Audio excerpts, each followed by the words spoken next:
And now let's shift our attention to Mexico, where chaos erupted in the Senate after a heated debate turned physical. And it happened right in the middle of the national anthem.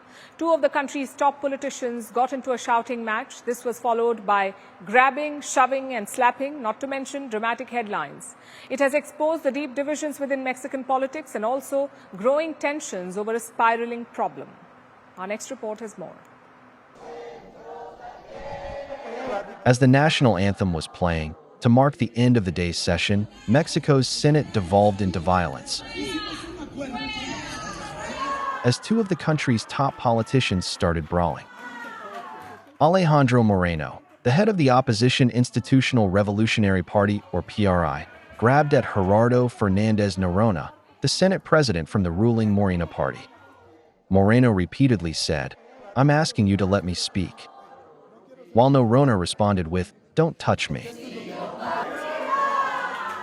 When Norona tried to pull himself away, Moreno grabbed at him again. Soon, both the lawmakers started hitting each other, shouting, shoving, and Moreno even slapped Norona on the neck. When others tried to intervene, things only got worse.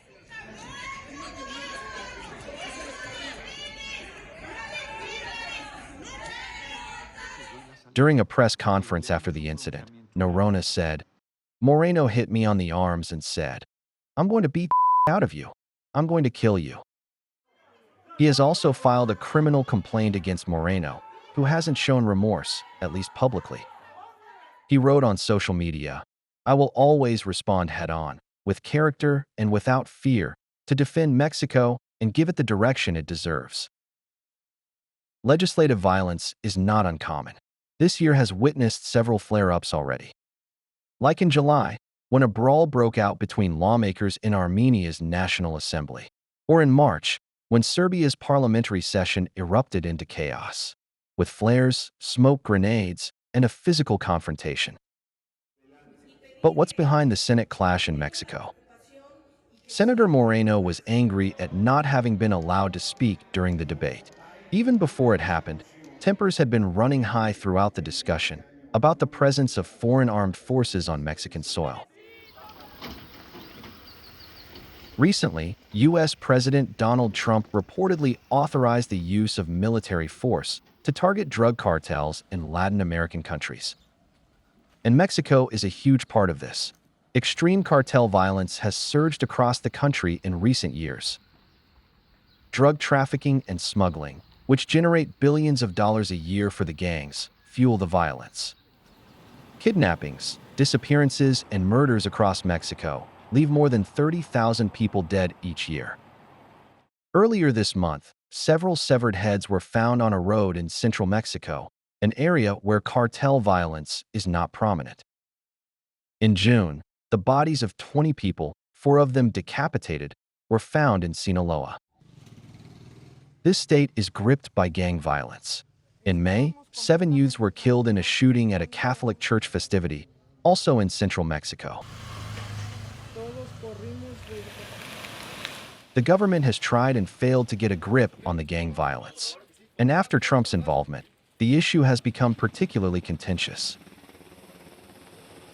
Earlier this week, a senator from the opposition National Action Party, or PN, said that help from the United States to fight the cartels in Mexico is absolutely welcome. During the Senate debate, the governing Morena party accused the opposition parties of calling for U.S. military intervention in Mexico. Both parties rejected the claim, but a tense debate followed, leading to the scuffle. As the dust settles in Mexico's Senate, the images of lawmakers trading blows are hard to ignore. But what's even harder to forget is the stark display of political instability. So amid growing cartel violence and Trump pushing to step in as politicians fight among themselves, many Mexicans are left asking, who's fighting for them?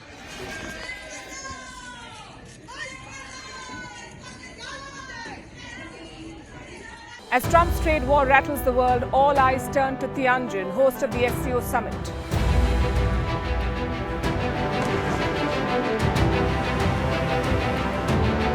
Prime Minister Modi makes his first visit to China in 7 years.